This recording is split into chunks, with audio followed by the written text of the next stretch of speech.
Hello again, everybody! Zack Attack is here with the Atakline for Monday, March the 4th, 2013. Alright, let's kick it off with some DJ Zack Attack news. Me, DJ Zack Attack. Alright, DJ'd one gig over the weekend to kick off my newest tour called the Silk 13 Tour, which if you didn't see my Atakline on Thursday, I talked a little bit about it. Or was it Wednesday? I think one of those 2 days I talked about this new tour of mine. Kind of a personal tour for me about honoring the 50th anniversary of putting on my very first self-made events that I called Silk for whatever reason. Kind of like silly reason. I actually saw Silk soap today at a thrift store. But anyway, besides from that, I kicked off that tour on Friday with the final basketball home game for Warmia High School Boys Varsity against not Lynch Crews. That was last Friday's game. The last Friday game, which was awesome. But I did one more game, which was supposed to be Tuesday, but ended up being rescheduled for last Friday, which was the final home game, like I mentioned, against Notre Dame Prep. I did Lance Cruz game on the 22nd, so I was going to be doing this game. I thought that was the last game for me, but this was last Friday, and it was a fun one. Not as good as the Lance Cruz game, but still a decent crowd. Good game. We beat the team by like 20 points, like 70 to 54 or something, and it was just a good game. The crowd was good. You know, people bopped. Everyone enjoyed themselves. A lot of Harlem Shakes. I played Harlem Shake 3 times. And a lot of Harlem Shake, you know, the memes with the, one guy stalling and of course, like the people, dude, Harlem Shake. Everyone knows that. It's on YouTube. Everyone knows it. Anyway, play that song, like I said, 3 times. Everyone liked it. It's silly but fun. Speaking of that, I'll give you news on another now out of style viral hit in just a few minutes about getting remixed to try to bring it back from the dead. Talk about that in a moment, but right now, like I said, gig. That was a good gig on Friday. I got 2 gigs this week. A Splash Bash on Friday, and my appearance at the Jefferson Street Pub on Saturday. Now, let's kick off the resident entertainment news with the #1 movie in America. Yes, Jack, the Giant Slayer, debuts at #1. But even though it's a giant film, it did not, however, have a giant week at the box office, as the actuals was around 27 million. Like I said, not so giant. Well, 21 and over and The Exorcism Part 2 bombed big time. 21 over got the butts whipped, making only 8 million. While Last Exorcism made 7 million. 21 overs in 3. Last Exorcism at 5. 4 Snitch. And 2 yet remaining. Last week's #1, regaining #1 last week, but now at #2 again, is Identity Theft. So who'd have thought the 2 new movies was beaten by Identity Theft? So there you go. Jack the Giant Slayer dominated the charts, but not with a giant opening, as many expected. Now, I want a movie that I hope that has a big opening this holiday season. Anchorman 2! Of course, the continuing adventures of Ron Burgundy. Now, we all know who's in the cast thus far. We got Will Ferrell back. We got Steve Carell back. We got Paul Rudd back. We got David Kushner back.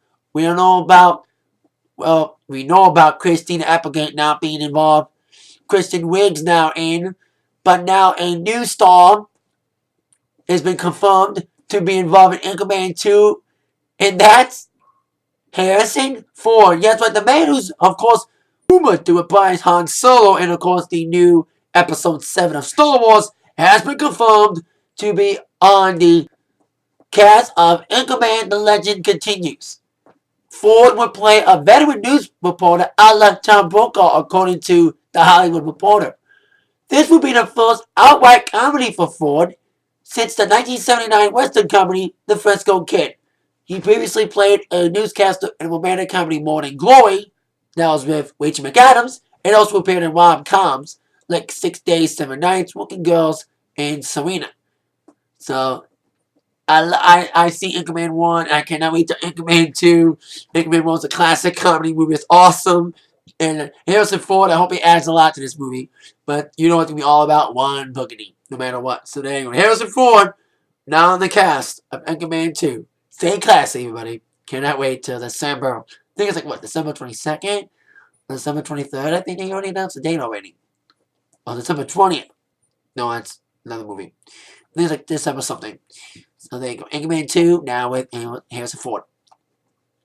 Now, on with the entertainment / gossip news. Congratulations all in order to Lynn Spears. While her sister Brittany broke up with her fiance, Jamie Lynn's now engaged to her little boy toy. As Jamie Lynn is now engaged to her boyfriend, Jamie Watson, who's not her baby's daddy. Whose daddy is Casey Aldridge, who they dated but they broke up. But Jamie's new boy toy is, like I said, Jamie Watson. Jamie Lynn announced the happy news on Twitter with an Instagram picture of herself flashing the ring and hugging her fiancé, who's age 30, she's 21. Interesting. 9 years older. Well, Brittany dug on Kevin. Kevin was younger. Anyway, she captioned on the photo, "Guess what?" And of course, that's the photo of that. Like, guess what? We got engaged. And of course, she posted another photo, a close-up of the huge, well-cut diamond engagement ring, captioning on that, "He did good." So, there you go. Congratulations to Jamie Lynn. No word on when the wedding is, but the Jamie Lynn is engaged. It's kind of weird that, like I said, Jamie Lynn got engaged as Britney's engagement got broken up a few months ago with Jason Trawick. So there you go. Congrats to Jamie. Now, on with some news on a band we haven't heard from in a while, since the cancellation of the tour last year, Van Halen. Now, Van Halen released their album Different Kind of Truth. Went on a big tour. I saw them in February of last year, but the summer leg got canceled due to exhaustion. The scheduled Japanese leg took place earlier this year, but that really appeared to be it for Van Halen, besides an upcoming Australian summer festival, the Stone Festival. And despite many public interviews involving Daily Wolf saying otherwise that Van Halen doesn't know what they're doing, it seems that Van Halen is getting back on the road again. Van Halen's not only announcing they're going to be headlining a rock festival in Wisconsin, being their first United States appearance this year, they're also rumoredly back in the studio. So, there you go. They're back in the studio, apparently. But they haven't announced anything, but at least those rumors are flying now that they're doing this festival. They'll be doing this festival July 17th and 20th. They're headlined the final day, July 20th, alongside Rat, Jackal, and Dokken. Other bands to be joining Van Halen on this 3-day festival are Van Zimmerfeld, Buck Cherry, Saliva, the man who got fired first on Celebrity Apprentice, bullshitty kind of, Bret Michaels, Queensryche, Great White, and Slaughter. And also Godsmack, Chevelle, and Seven Dust we joining Van Halen. And now, of course, everyone's like, it's like, and Van Halen, are they broken up or not? Well, it's now official. They silenced all the critics that Van Halen is going to be together no matter what by announcing this first show of what many hope to be many shows to make up for their postponed tour last summer. So there you go. Van Halen's back again. So there you go. With the new date in US and possible another new album in the works. Now, speaking of Rock and Roll Hall of Famers I saw in concert, on with news involving Lynyrd Skynyrd. Now, Lynyrd Skynyrd announced today they're going on a co-headlining tour with Bad Company to honor both of their respective 40th anniversaries in the music business. The tour, which will kick off in July, is mostly hitting amphitheaters in 12 cities, including Detroit at DT Energy Music Theater on Tuesday, July 23rd. Of course, Bob Rogers will be with the Bad Company again. And not only will be those two, young band Blackstone Cherry will be opening up for them for at least 11 of the shows, including Detroit. In a press release today, Paul Rogers said about the announcement, "The Skynyrds and I go back to the 70s and the days and nights at the Hyatt House on Sunset in LA, aka the Wyatt House. The 90s, the band introduced me to my wife, Cynthia. That's why I'm so damned happy and healthy these days." They said, well, Paul Rogers has shared the stage with Skynyrd before. They've never toured together. Like I said, Paul Rogers has toured solo with Skynyrd, but not Bad Company with Skynyrd. So I hope to see that show. I've seen Skynyrd before. Kick ass with, ironically, a man I just mentioned about doing the Rock Fest in Wisconsin, Bret Michaels. So I wouldn't mind seeing Skynyrd again to see Bad Company. Should be one badass of a show. It'll be one hell of a 70s rock party. look at all the hits. You know, Skynyrd, Give Me 3 Steps, That Smell, Freebird, Sweet Home Alabama. Then you got Bad Company, the title song, Can't Get Enough of Your Love, Feel Like Making Love, Running with the Pack, Whack-A-Mole Fantasy, and Shooting Stars. So, and of course, Free All Right Now, because they always do a free song. Paul's other band. So there you go, Skynyrd and Bad Company on the road to honor their 40th anniversaries, respectfully. Now, I mentioned, of course, when I mentioned my gig review in the beginning of this video, of my basketball game I did Friday, I mentioned, of course, I played the Harlem Shake 3 times. Well, I told you I had news on another viral hit that's dying out and maybe revived, or tried to be revived, by Gangnam Style by Psy. Now, Gangnam Style is, of course, considered by many obsolete now, thanks to its popularity of Harlem Shake. Well, they're trying to bring the craze of Gangnam Style back from the dead. Republic, Psy's record label, has announced, I cannot believe this, money, money, money, money, money. They want the money. That's why I'm thinking of doing this. They announced today that Psy is, yes, going to release an EP tomorrow of money. Gangnam Style remixes. Yes, they're going to remix Gangnam Style with Chainz and Tyga doing verses. In my mind, this should have been done 5 months ago when the song was still relevant. And I think if they would have done it 5 months ago, it was like, okay, they're trying to cash in on it. Now it's like, it's been a few months, the song's out of style. Now it's like, oh my god, they just want the money to keep this fucking craze alive. You know, it's like, move on, Psy. You know, we don't want a remix. It should have been done a month ago, a few months ago. Now you're doing it now when it's obsolete. You need to move on, buddy. We need a new song from you. So there you go. Psy trying to cash in on the Gangnam Style he can, despite the fact he wants it dead, with the remixes of Gangnam Style with Tyga and 2 Chainz to release tomorrow. It's going to be kind of weird hearing them on a track, but like I said, they'll do anything for the money. So there you go. Now let's get on with some sports news, starting with Bellator this past Thursday. Now I kind of talked about Bellator 90. Yeah, Bellator 90, which was on February 21st. I mentioned it a little bit on my UFC review. UFC 157, and I said that last week's UFC was amazing. I mean, Bellator, the 21st was amazing. Better than UFC 157, a lot more excitement. If you haven't seen my review, see it. I don't want to say my review again. But this past week, the 28th, not as good as 90. We had the lightweight tournament with David Rickles against Jason Fisher. The Caveman, David Rickles. I missed that fight because I was making my TNA review. Unanimous decision. Syed Awad defeated Will Brooks in a TKO. That was a decent knockout if I can remember. But the main event was just boring. There was not a lot of action. Not a lot of excitement. There was some decent action with some submission attempts and some decent punching from Attila Veg, who became the new unanimous light heavyweight champion over Christian and Boo. Because Attila was more of the aggressor. Christian tried his best, but Attila was just too aggressive. But not a lot of excitement for a main event, for a championship. There was one awesome knockout during a prelim match they aired to fill in time after Syed Wayad's knockout with Holly Holm taking on... No, that's chicks. I meant...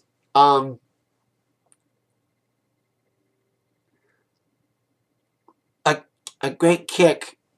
Ed West. Yeah, Ed West against Josh Montoya. That head kick. Man, that was killer. That killer knockout. So, there you go. That's my thoughts on UFC. I mean, not UFC, but Bellator 91. Now, it's time for my WWE World Review, preview for the night. What's soon to be probably one of the most anticipated Walls of the year, with a lot of things that could happen. WWE, don't fuck up. Top 5 questions that must be answered tonight. Question number 5. Will Triple H challenge Brock Lesnar to a Mania match? Well, we saw what happened last week, and I predicted it right off the bat from World Review 2 weeks ago, that Brock Lesnar was going to get involved during Paul Heyman's fight against Vince McMahon. And Triple H was going to involve too. And both of them got involved in a huge brawl that made Brock Lesnar bleed and get 18 stitches. And Triple H said nothing. So Triple H vows me on Raw tonight, and indeed, may indeed challenge Brock Lesnar for the imminent WrestleMania match. So there you go.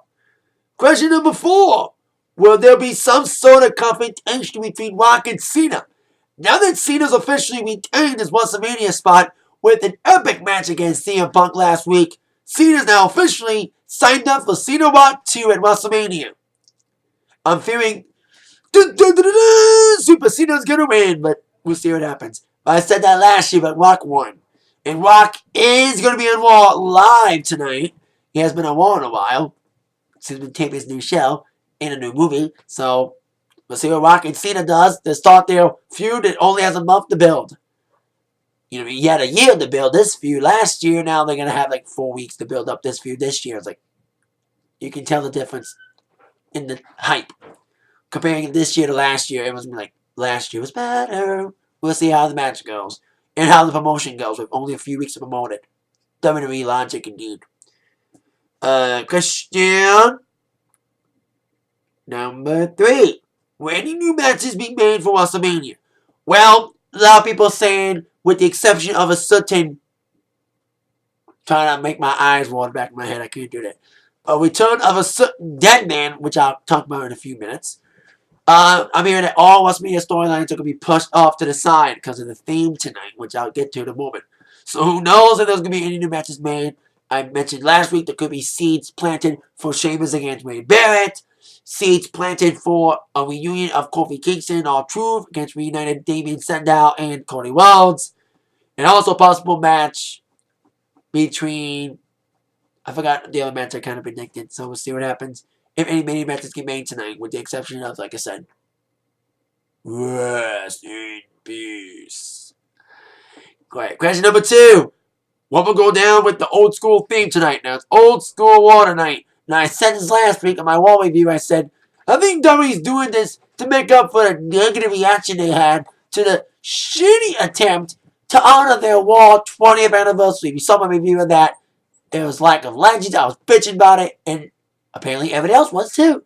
So now we're going to get this Old School Raw tonight. Now, Old School Raw happened 3 years ago. And it was an awesome Old School Raw. They had Old School ropes, Old School ring, Old School stage, little pyro. You know, it's great Old School.